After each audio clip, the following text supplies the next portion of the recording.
Hello everyone, how are you all. I hope आप सभी अच्छे होंगे। आप सभी का स्वागत है हमारी आज के वीडियो में। और आज के इस वीडियो में हम लोग सीखने वाले हैं about inline elements and block elements के बारे में, उसके साथ साथ टेबल्स इन HTML से रिलेटेड कुछ टैग्स।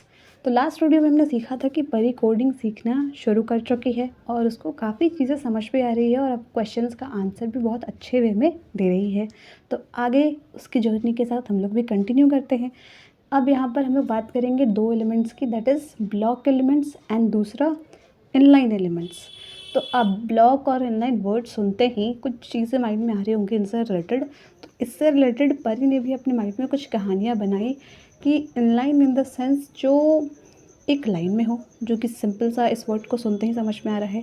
ब्लॉक एलिमेंट्स यानी कोई एक स्पेसिफिक जगह, लेकिन ये थोड़ा सा करेक्ट है, बट इसका थोड़ा एक एक्सपैंडेड वर्जन में हम लोग जाएंगे तो वो ये होगा कि इनलाइन एलिमेंट्स हम लोग उन एलिमेंट्स को कहते हैं या उन टैग्स को कहते हैं जो उतनी ही विड्थ लेते हैं जितनी उनको रिक्वायरमेंट होती है, जितना उसमें डेटा कंटेंट होता है।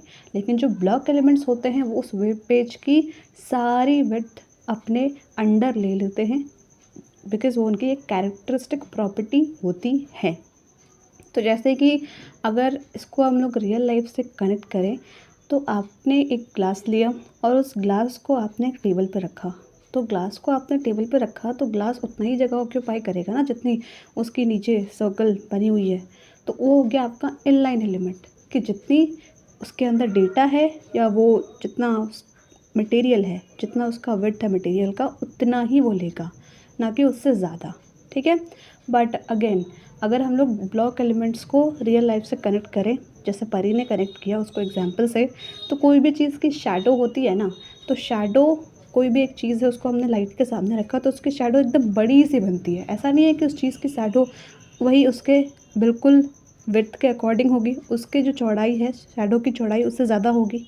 यानी कि जितनी जगह चाहिए थी बट उसके अलावा जितनी उसको खाली जगह मिली या जितना स्पेस दिखा उतना उसने अपने ब्लॉक में कवर कर लिया।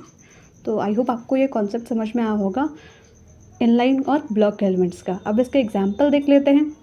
इनलाइन में आपका आता है स्पैन टैग और ब्लॉक में एलिमेंट में आता है आपका डिव टैग।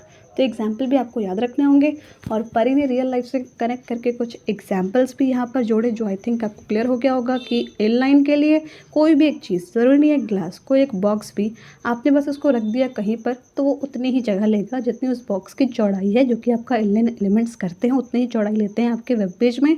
लेकिन जो ब्लॉक एलिमेंट्स होते हैं उसको आप शैडो से कनेक्ट करें कि शैडो आपका कभी भी ऐसा उस एलिमेंट के बराबर नहीं होता, उससे बड़ा ही होता है। यानी कि जितनी जगह आप या जितना लाइट उस पर डालेंगे वो उतनी चौड़ाई हो जाएगी उस शैडो की। तो same with the block elements div tag का, कि डिव टैग आपका वेब पेज का पूरा विड्थ अपने अंडर कवर कर लेता है, चाहे उसको ज़रूरत हो या ना हो। Same with the shadow case, कि शैडो बड़ा होते ही जाता है आप जैसे उस एलिमेंट को अगर थोड़ा हिलाएंगे तो ये हमने समझ लिया। अब इसके बाद समझते हैं अबाउट टेबल्स इन HTML के टेबल्स के अंदर कौन कौन से टैग आते हैं। तो कुछ सबसे पहला आपका टेबल टैग ही है कि आप टेबल टैग सबसे पहले लिखेंगे एक टेबल बनाने के लिए HTML में। तो टेबल अपना ओपनिंग टैग भी आ जाएगा और ऑटोमेटिकली VS कोड हम लोग यूज़ करें तो वहाँ पर उसका क्लोजिंग टैग भी साथ में आ जाएगा। अब उसके अंदर भी कुछ सब टैग्स होते हैं, जैसे कि TR टैग क्यों होता है, आपको जितने भी रोज़ ऐड करने हैं एक टेबल में आप TR टैग यूज़ करके उसको रोज़ बना सकते हैं उस टेबल के अंदर। उसके बाद आता है TD टैग, जो कि टेबल के अंदर आपको डेटा डिस्प्ले करने के लिए हेल्प करता है। फिर आता है TH टैग, जो कि टेबल का हेडर बनाने में आपको हेल्प करता है। तो मान लीजिए आपका एक टेबल है जिसमें कि अटेंडेंस होता है, तो यहाँ पर TH टैग का हम लोग यूज़ करेंगे उस टेबल की हेडिंग बनाने के लिए। TH टैग लिखेंगे और उसके साथ ऑटोमेटिकली उसका क्लोजिंग टैग भी आ जाएगा और उन दोनों के बीच के स्पेस में हम लोग लिखेंगे अटेंडेंस। क्यों? क्योंकि उस टेबल की वो हेडिंग हो जाएगी, that is header of the table, इसलिए TH टैग वहाँ पर यूज़ करेंगे। और उसके बाद अब अपने अटेंडेंस से रिलेटेड आपके क्लास में एक शीट बनी होगी यानी टेबल, तो उसमें डिफरेंट स्टूडेंट्स के नेम होंगे और उनके अटेंडेंस होंगे। तो जैसे परी ने ये रियल लाइफ से कनेक्ट किया कि टेबल का जो हेडिंग था वो हमने TH टैग से यूज़ किया। तो अब जो टेबल के अंदर इन्फॉर्मेशन है अबाउट डिफरेंट स्टूडेंट्स, जो भी उसके क्लासमेट्स हैं, उनका डेटा फीड करने के लिए हम लोगों ने TD टैग को यूज़ किया। अब उसके बाद ज़रूरी नहीं है कि उस क्लास में 1 या 2 ही स्टूडेंट हो, बहुत सारे हो सकते हैं, 20, 22, 23, 24, तो उतने रोज़ ऐड करने के लिए, बिकॉज़ हर एक स्टूडेंट या हर एक उसका क्लासमेट का इन्फॉर्मेशन एक अलग रो में होगा, तो उस रोज़ को ऐड करने के लिए हमने TR टैग का यूज़ किया। सो आई थिंक आपको इतना क्लियर हो गया होगा और यहाँ पर हम लोग HTML को कंप्लीट करते हैं।